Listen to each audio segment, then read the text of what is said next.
People thought the courtroom was going to be quiet that morning, but within seconds, everything turned into something no one could forget. A woman who looked tired but unshaken stood at the front, her hands trembling just enough for people to notice. And then the unthinkable happened.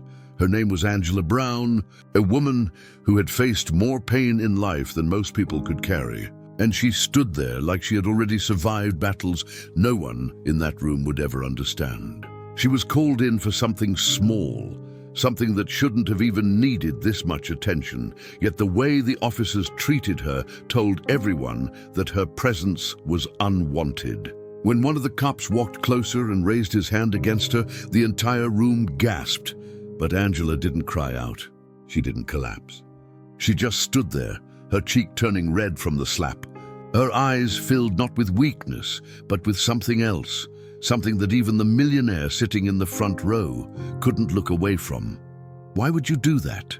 she whispered, her voice cracking but steady enough to echo across the wooden walls. The silence that followed was heavier than any noise could have been. People glanced at each other, wondering if they had really just witnessed what they thought they had. Angela's story didn't begin in that courtroom. It began long before, on streets where she worked 2 jobs just to keep her son in school, in nights where she skipped her own meals so her mother could have medicine, and in mornings where she stood outside rich office buildings cleaning windows that belonged to people who never once looked down to see her reflection.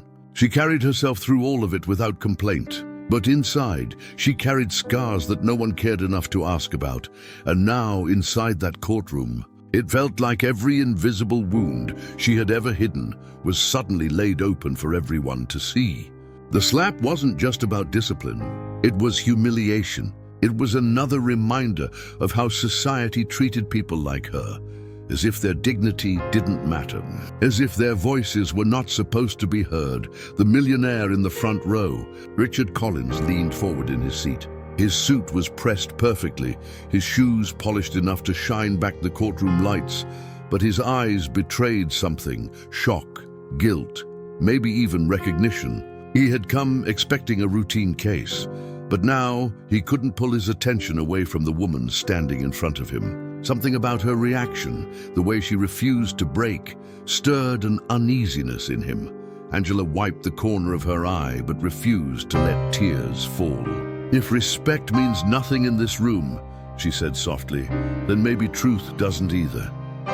Her words made the judge shift uncomfortably, but no one spoke. It was as if the entire courtroom was caught between fear and curiosity, waiting to see what would happen next. Richard tilted his head, almost whispering to himself, "Who is she?" He didn't know yet that the answer to that question would change everything about how he saw justice, power, and himself. The air in the courtroom was thick, as if no one dared breathe too loudly after what they had just witnessed. The officer who had struck Angela looked almost unbothered, as though what he had done was routine, a minor act, nothing worthy of pause. But the people watching, lawyers, families, clerks, felt something shift in the room, a vibration of anger mixed with fear. Angela stood straighter, her palms open by her sides, her jaw clenched.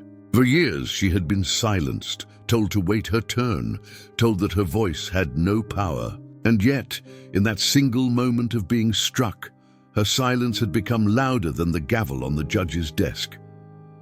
Angela's lips trembled, but she didn't fall into rage. She chose her words with care, each syllable carrying weight. "I came here for fairness. If fairness cannot be found in this room, then where else does it exist?" She wasn't asking for pity. She was demanding dignity, and the courtroom knew it.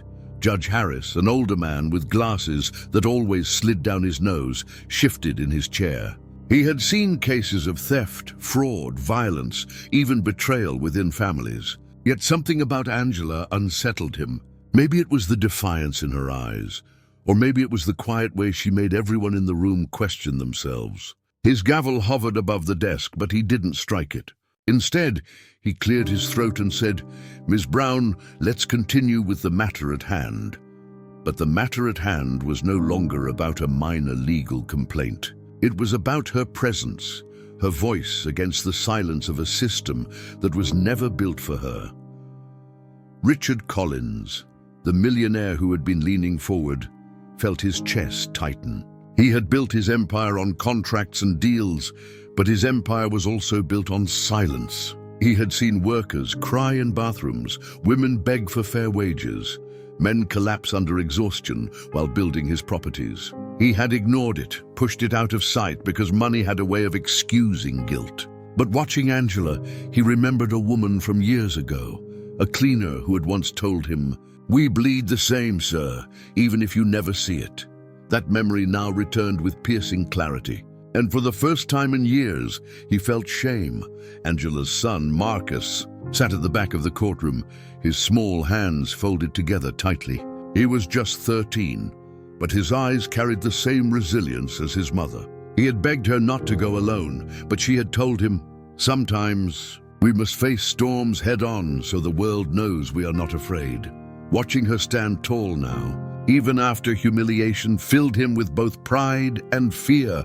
"Mom," he whispered under his breath, but no one heard except the woman next to him, an older lady with gray curls who had been quietly observing. She placed a hand on Marcus's shoulder and said softly, "Your mother is stronger than most men I've seen walk into this place. Don't forget that." Angela turned her gaze toward the officer, the one who had dared to strike her. His name badge read S. Miller, but she refused to call him by it. "You think you silenced me," she said firmly, her voice louder now. "But what you've done has only made me stronger." Miller smirked faintly, as though her words meant little, but the shifting in the room suggested otherwise. Lawyers whispered to each other, pens stopped moving across notepads, and even the stenographer paused, her fingers frozen over the keys. Then came the first twist. The court clerk walked quickly toward the judge's bench, handing him a folded piece of paper. Judge Harris unfolded it and adjusted his glasses. His face drained of color. He looked at Angela, then at Richard Collins, and back again. The room leaned in, desperate to know what the note contained. "Miss Brown," Judge Harris began cautiously, "there seems to be new information regarding your case." Angela frowned. New information? Richard's heart raced. He didn't know why, but he felt that somehow he was connected to whatever revelation was about to surface. Judge Harris hesitated, then sighed heavily. "It appears that the company involved in this matter has direct ties to Mr. Richard Collins." He gestured slightly toward the millionaire seated in the front row. Gasps rippled through the courtroom. People turned their heads, eyes wide with disbelief. Angela's expression hardened. She had expected the system to protect the wealthy, but she hadn't expected the wealthy to be sitting right in front of her. Her voice cut through the murmurs.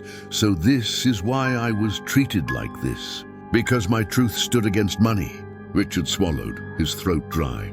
For the first time in years, he felt stripped of his armor of wealth. He opened his mouth, but found no words came out. Angela didn't let the silence linger. She stepped forward, her voice steady but sharp. "Mr. Collins, tell me, do you recognize me? Or am I just another shadow in your empire?" The question struck him harder than he wanted to admit. His mind scrambled through memories of janitors, maids, clerks, cleaners, faces blurred by years of indifference. But then something pierced his memory. A rainy evening. A young woman asking for an advance in pay so she could buy her son's shoes for school. He had denied her.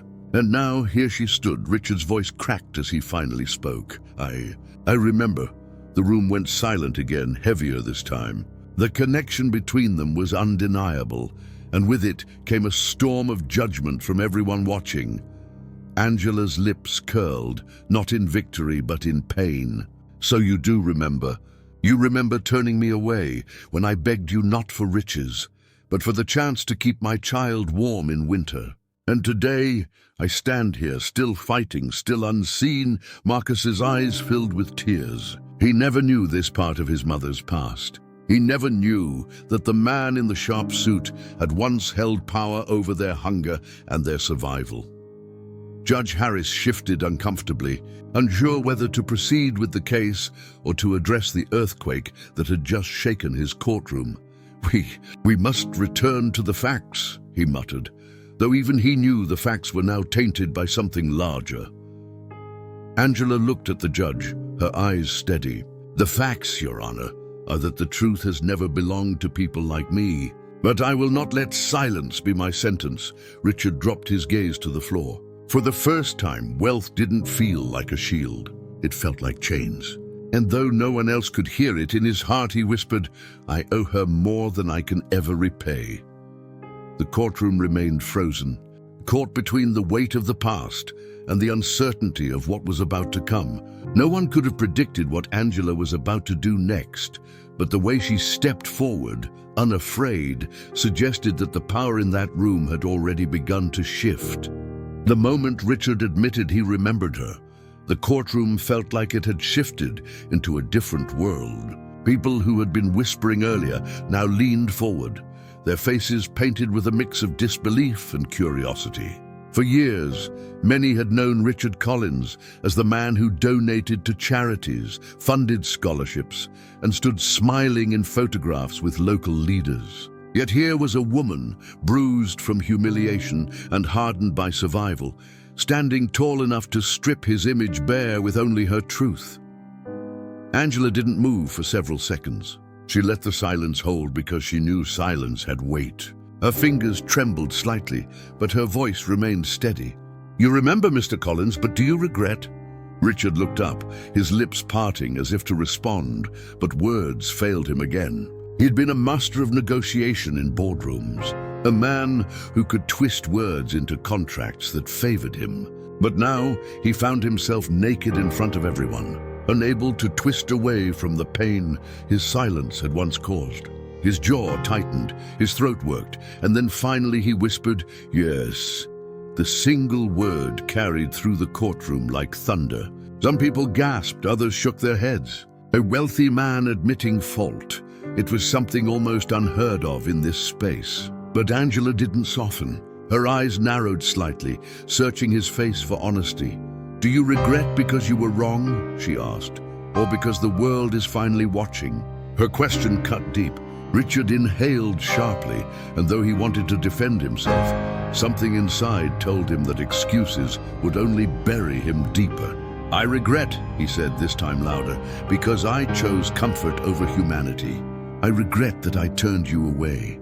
Angela's chest rose and fell slowly, her heart pounding in her ears. For years she had carried the weight of that moment, standing in front of him, pleading for help, feeling invisible. To hear him admit it now was not healing, but it was validation. She was not crazy.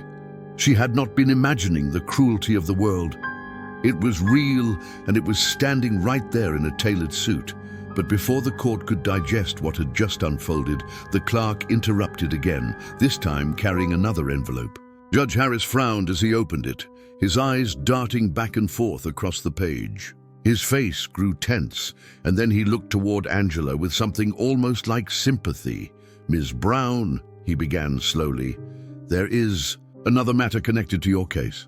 It seems financial records have come forward that involve both your name and Mr. Collins's company. It is highly unusual." The audience buzzed again, the atmosphere swelling with confusion. Angela tilted her head, her brow furrowing. "My name? What are you saying?" Judge Harris cleared his throat. "According to these documents, an employee with your exact details was marked as having received a compensation payout from Mr. Collins's company almost 10 years ago." The words stunned Angela. "Compensation?" She shook her head sharply. "That is impossible. I never received anything." Richard blinked, his memory racing back. He remembered meetings where managers made decisions without consulting him, where complaints from workers were brushed aside, sometimes smoothed over with small payments that never reached the people who deserved them. His chest tightened. "Wait," he said suddenly, his voice trembling. "If a payment was recorded, but she never received it, then someone in my system stole it." The courtroom gasped again. The twist landed like a heavy stone in water. Angela's eyes widened, anger and betrayal flashing through them. All those years, all those nights she had gone without.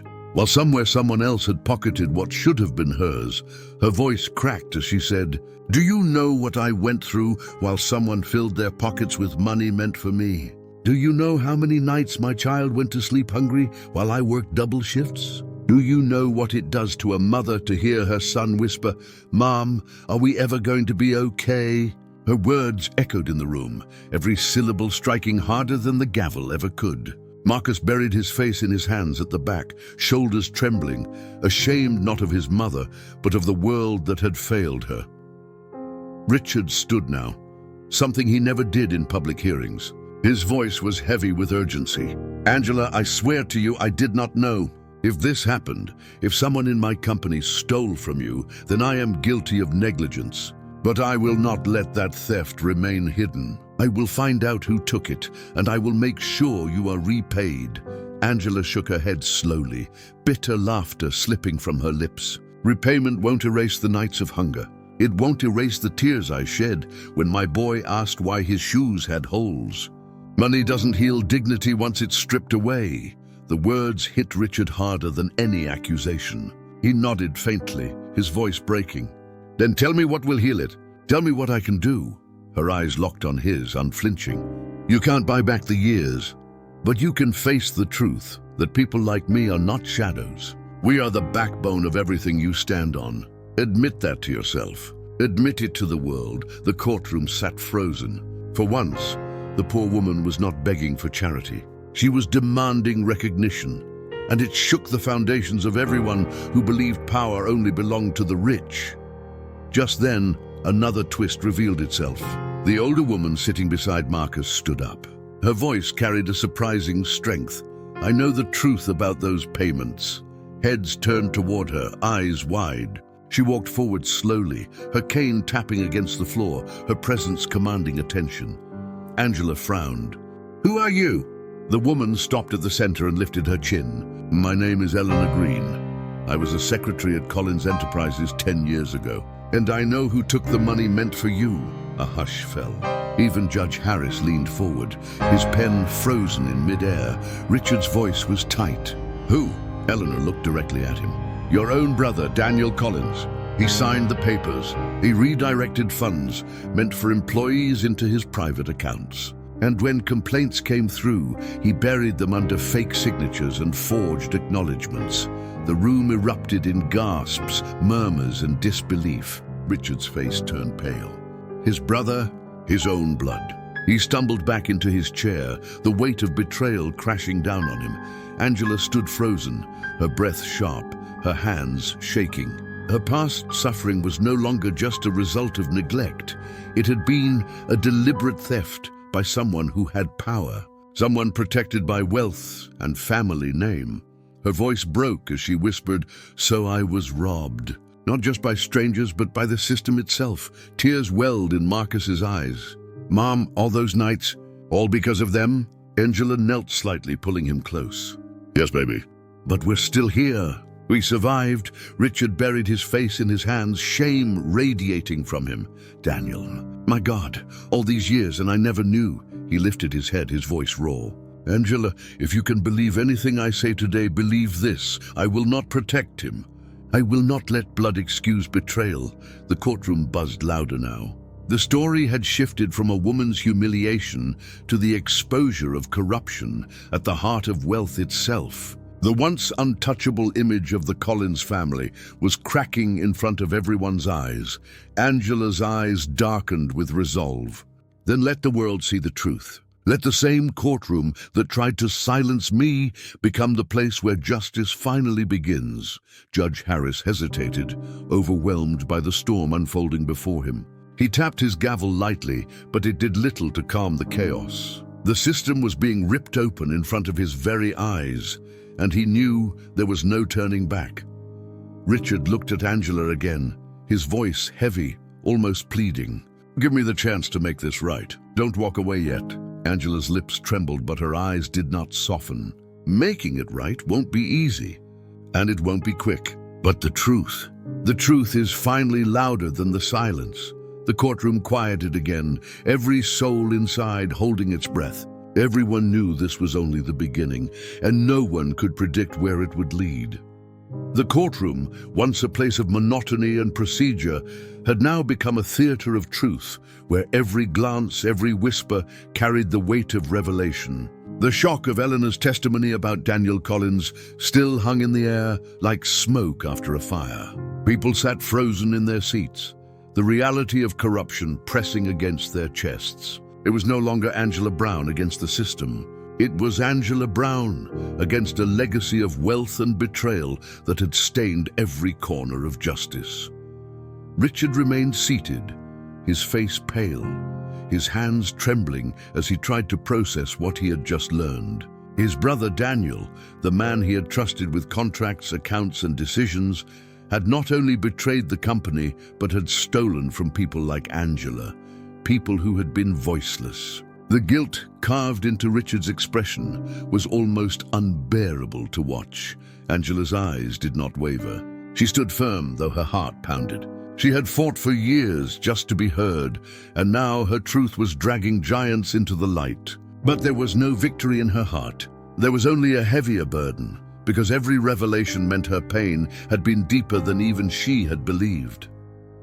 Judge Harris rubbed his temple, his voice shaky as he spoke. "These are serious claims, Ms. Green. If what you say is true, then this court is not merely handling a minor case, it may be exposing a much larger crime." Eleanor's gaze was steady.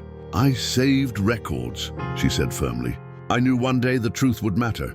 They're hidden, but they exist. And they will prove everything I've said." Gasps filled the room again. Angela turned to her, eyes wide with something between gratitude and disbelief. You kept evidence?" Eleanor nodded. "Yes, I saw too much. I couldn't fight it then, but I can fight it now." Marcus gripped his mother's arm tightly, his young voice trembling as he whispered, "Mom, maybe this means people will finally believe you." Angela placed her hand over his, her lips pressed together in a thin line. She had lived too long under broken promises to trust easily. But this moment felt different. The walls of silence were cracking, and truth was finally seeping through. Richard stood slowly, his body heavy with shame. "Eleanor," he said quietly, "if you have those records, then you've done more for justice than I ever did. I should have seen it. I should have questioned more. Instead, I let my brother do as he pleased because I thought family meant trust." He looked down at his polished shoes, as if ashamed of the reflection staring back at him. "But what is family if it survives on the suffering of others?" Angela's voice broke into the silence, sharp and unflinching. "It is not family. It is greed." Her words stung not just Richard, but every person in that room who had ever chosen silence over courage. The weight of truth was no longer confined to Angela's shoulders. It was pressing against everyone. Judge Harris cleared his throat, trying to regain control.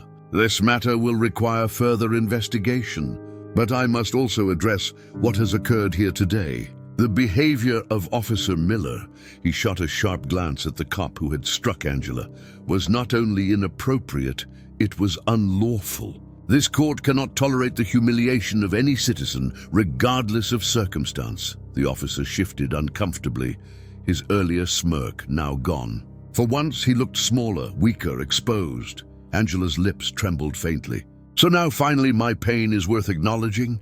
Her voice was neither loud nor soft. It was heavy, carrying the grief of years. Judge Harris opened his mouth but couldn't answer immediately. His silence said enough, and then, in a move no one could have predicted, Angela stepped forward. She turned, not toward the judge, not toward Richard, but toward the rows of spectators. Her eyes swept over them, pausing on each face that stared back at her with a mix of guilt, pity, or admiration. "You all watch me get humiliated," she said, her voice rising with quiet fire. "You all saw me slapped, silenced, treated as if I was less than human. And only when the truth started to shake the wealthy did you start listening. Why did it take this long? Why did my dignity only matter when money was mentioned?" The crowd shifted uncomfortably, murmurs rippling like waves. No one dared to respond because they knew her words were true. Richard lifted his head, his eyes glistening with regret. "Angela, You're right. You've been right all along. Money made me blind. Status made me deaf. But I can't undo the past. I can only give you what power I still have now. Angela tilted her head, her brow furrowed. And what power is that? Another check? Another hollow promise? Richard shook his head, his voice trembling but firm. No, something more. If justice is to mean anything today, then your voice should not be silenced. You should be the one to decide how this truth is carried forward. If I have to step down from the role I've hidden behind, then so be it. But I will not let my brother's sins or my silence bury you anymore. The courtroom stirred again, whispers building into louder conversations. People were no longer watching just a trial, they were watching history being made. Angela turned her face slightly, her eyes narrowing at him. Do you mean that? Or are these just words to soothe your conscience? Richard's answer came without hesitation. I mean it. You stood tall when the world tried to break you. You stood taller than me, taller than this entire system. If anyone deserves to stand where power resides, it's you. The room fell still. His words were not a confession. They were a declaration. Judge Harris blinked, his gavel loose in his grip. Mr. Collins, what exactly are you suggesting? Richard took a deep breath. I am suggesting that Angela Brown, a woman who has carried truth on her shoulders, deserves more than to be treated as a defendant. She deserves to be the one whose voice carries the weight of judgment. If justice is about fairness, then let her show us what fairness looks like. Gasps echoed through the chamber. People glanced at one another, unsure whether he was speaking metaphorically or proposing something far more radical. Angela herself stood frozen, her mind struggling to catch up with what she was hearing. Me, she whispered. You want me to take the place of those who silenced me? Richard nodded, his voice steady. Yes, because in truth you've already been doing it. Every word you've spoken here has been more powerful than the gavel itself. The courtroom buzzed louder now, some shaking their heads in disbelief, others nodding slowly. As if realizing the gravity of what was happening, Angela's chest rose and fell rapidly. For so long she had been voiceless, invisible, dismissed. And now she was being invited, not by charity but by acknowledgement, to step into the very seat that once ignored her cries. Marcus whispered from the back, his voice trembling but hopeful. Mom, maybe this is your moment. Angela closed her eyes briefly, her mind racing with memories of hardship, the nights in shelters, the mornings of exhaustion, the humiliation of begging for fairness. When she opened them again, her gaze was unshakable. I don't need a title to speak truth, she said slowly. But if you are serious, then understand this. If I sit in that seat, it will not be to protect the wealthy. It will not be to continue silence. It will be to remind this court that justice belongs to all, not just the powerful. The tension was electric. People leaned forward, waiting to see what would happen next. Judge Harris looked stunned, almost uncertain of his own authority in that moment. The system he represented was slipping out of his control, and for the first time, he wondered if that was exactly what justice needed. Eleanor Green smiled faintly, her eyes glistening with quiet pride. It seems, Ms. Brown, that you were always meant to hold more than the world ever gave you. Angela didn't respond. She kept her eyes on Richard, silently demanding that he prove his words weren't hollow. And in that silence, the seed of a transformation began to grow. A transformation that would not only change her life, but shake the very meaning of justice for everyone in that room. The gavel remained still. The courtroom waited, and the next step, everyone knew, would change everything. The silence that followed Richard's proposal was unlike any silence the courtroom had ever known. It wasn't the hush of routine order, nor the pause of waiting for a judge's ruling. It was the thick, suffocating stillness of history hanging in balance. Every person present understood that something unprecedented was about to unfold.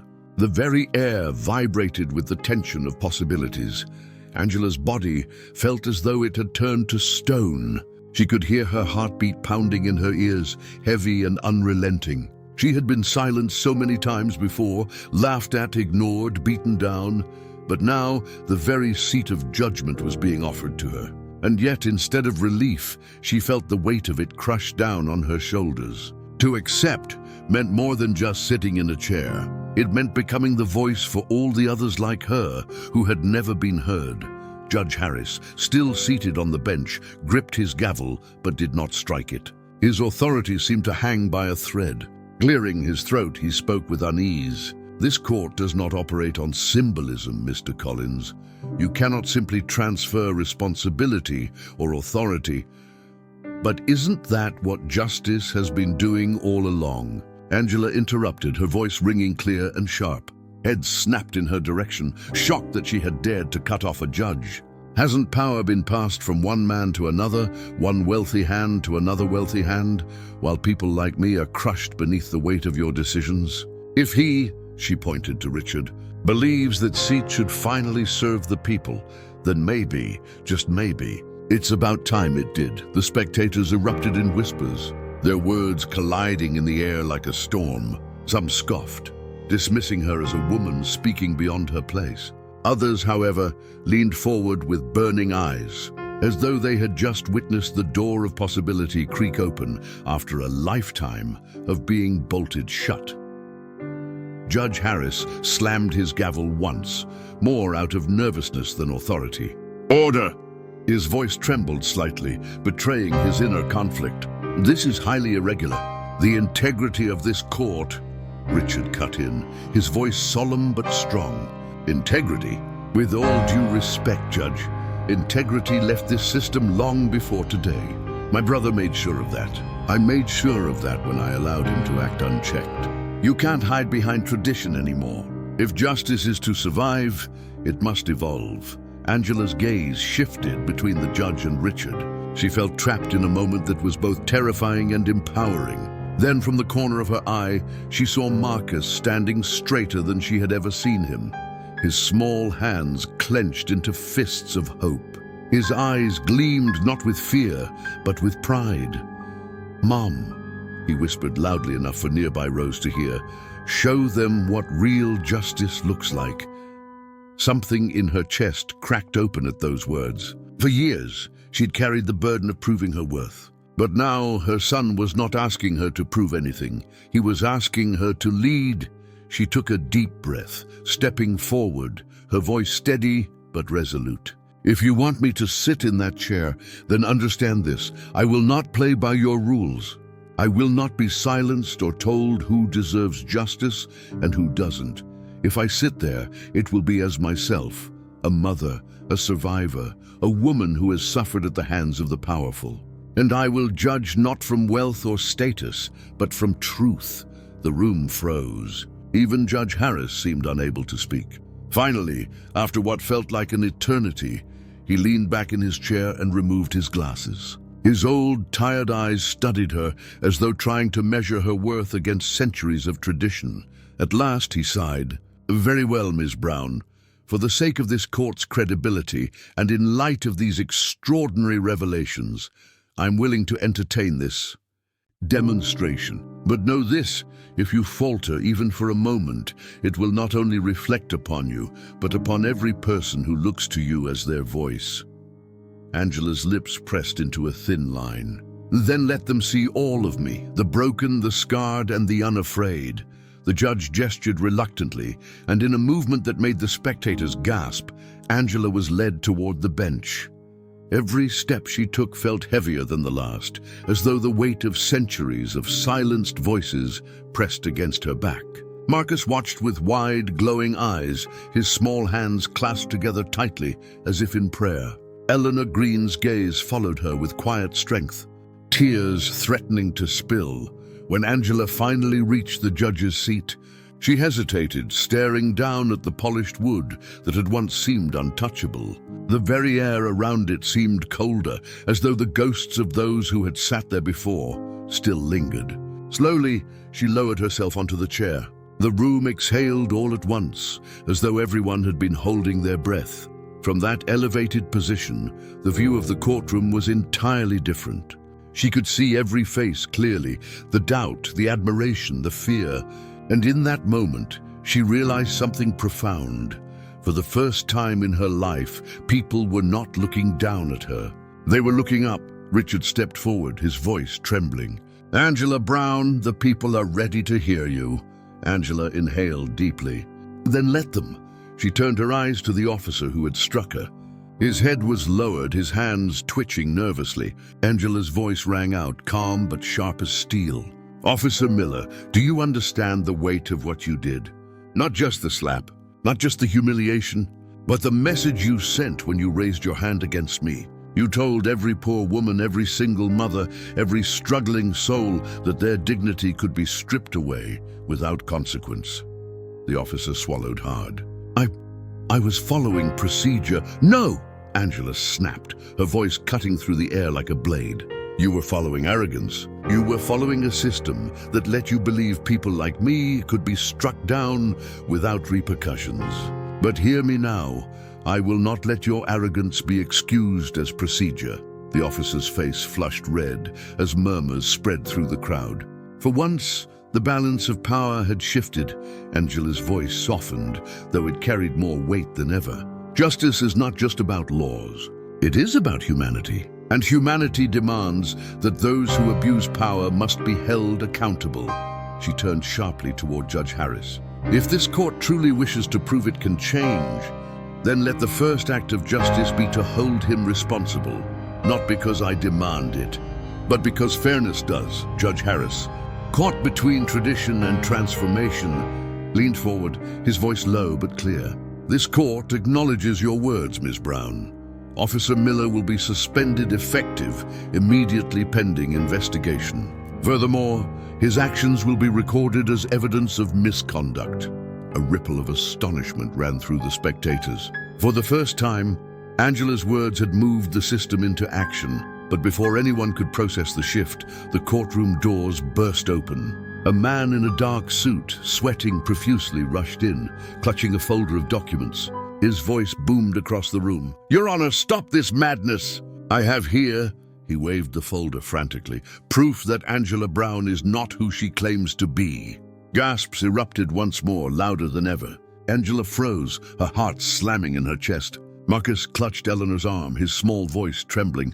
"What's happening?" The man slammed the folder onto the table, his eyes locking onto Angela's with venom.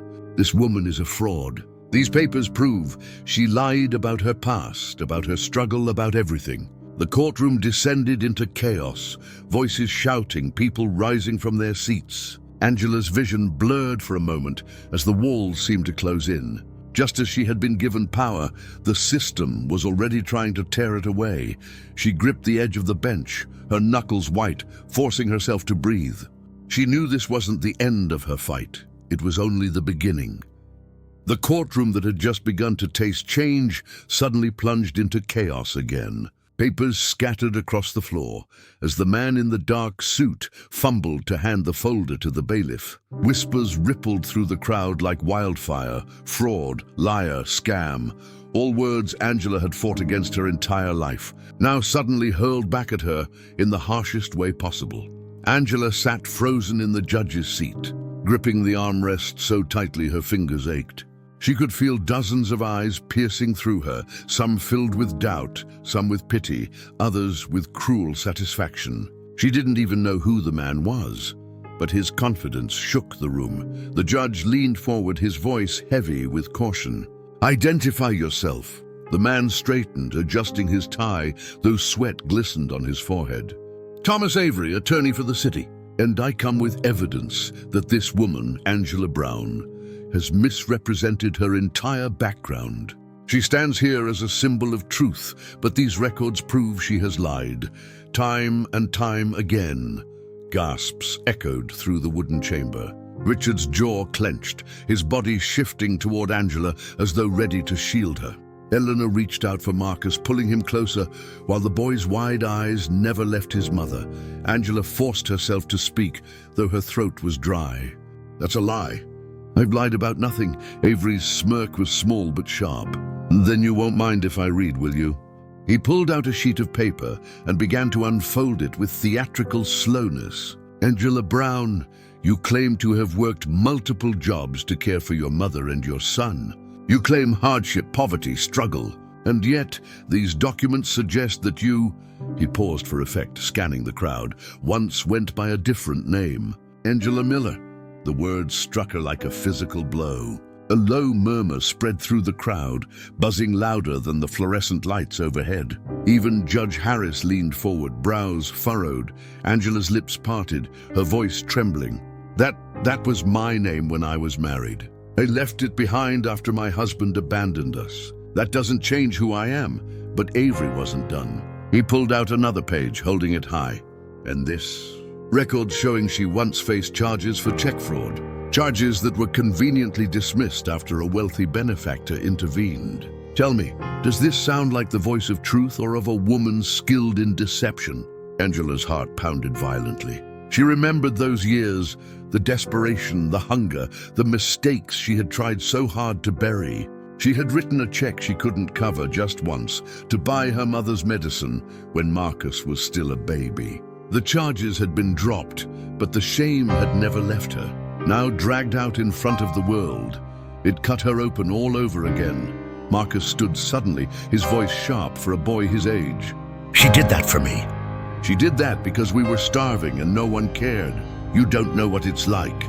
His small fists shook, and Eleanor quickly tried to pull him back, but his words had already pierced the air. The courtroom went silent again. Every eye shifted to the boy, his raw honesty breaking through the tension like sunlight through storm clouds. For a moment, Angela thought she saw something soften in Judge Harris's stern gaze, but Avery pressed on, his tone icy. "You see, even her son admits it. This woman is not the flawless saint she pretends to be. She is flawed, tainted, a liar." Richard rose from his seat, his voice booming. "Enough!" His sharpness silenced the room. "Angela Brown is not here because she is flawless. She is here because she has endured, because she has risen where most would have fallen. You parade her mistakes as proof of her unworthiness, but I see them as proof of her humanity. Who among us is without mistakes? Who among us hasn't stumbled in desperation?"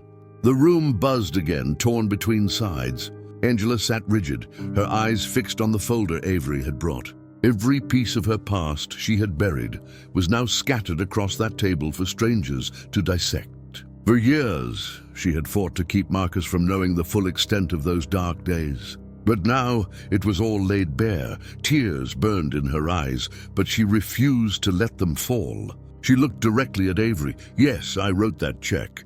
Yes, I changed my name. Yes, I've made mistakes. But every single one of them came from trying to survive in a world that never gave me a chance. And if surviving makes me unfit for justice, then this system is already broken beyond repair." The crowd stirred, whispers shifting tone. Some nodded subtly, others shook their heads. But Angela could feel the current turning ever so slightly. Richard stepped closer, his eyes blazing with conviction. "Angela, don't let him shame you for surviving. The truth is, the wealthiest people in this country hide far worse crimes. They bury their corruption under money and power, while people like you are crucified for scraps. You're not unworthy, you're necessary," Avery sneered. "Touching. But tell me, Richard, will you also excuse what comes next?" He reached into the folder again, pulling out another sheet. Angela Brown wasn't just accused of fraud. She was once investigated for child neglect. The room gasped louder than before. Marcus's small face twisted in confusion and pain. "That's not true!" he shouted, tears finally spilling. "She's the best mom, she's all I have." Angela's hands shook uncontrollably. She remembered that night. The one time a neighbor had called Child Protective Services after hearing Marcus crying when she was late from work. Investigators had come, questioned her, left without charges. But the humiliation, the feeling of being branded as an unfit mother, had stayed with her for years. She stood abruptly, her voice breaking but strong. "Don't you dare twist that against me. My son was never neglected. I gave him every piece of myself, every drop of my strength, every ounce of my love. You think paperwork can define who I am as a mother? Look at him. Look at the boy he has become." That is my defense. That is my truth. The courtroom fell quiet. Marcus, standing beside Eleanor, nodded furiously through his tears. She's the reason I'm alive. Don't believe him, please. Don't believe him. The crowd began to shift again, their whispers now mixed with outrage, not at Angela, but at the cruelty of Avery's attack. Judge Harris finally raised his hand, his voice firm. Mr. Avery, that will be enough for now. This woman has not been convicted of anything you've mentioned. We will not confuse hardship with criminality, but Avery only smirked, perhaps. But perception is everything, Your Honor, and right now, the perception is that this woman's story is not as pure as it was painted. Angela sank back into the chair, her body trembling. For a brief moment, she felt the old familiar weight of defeat pressing on her chest. But then she saw Marcus's tear-streaked face, Eleanor's nod of encouragement, and Richard's steady gaze fixed on her. She realized something. Her past had been exposed. Yes, but instead of destroying her, it had revealed something Avery hadn't expected, the depth of her resilience. The crowd wasn't just seeing her scars. They were seeing her fight. Angela leaned forward, her voice steady despite the quake in her heart. If the truth of my past scares you, then good. Because real justice is not built by perfect people. It is built by broken ones who know what it means to suffer.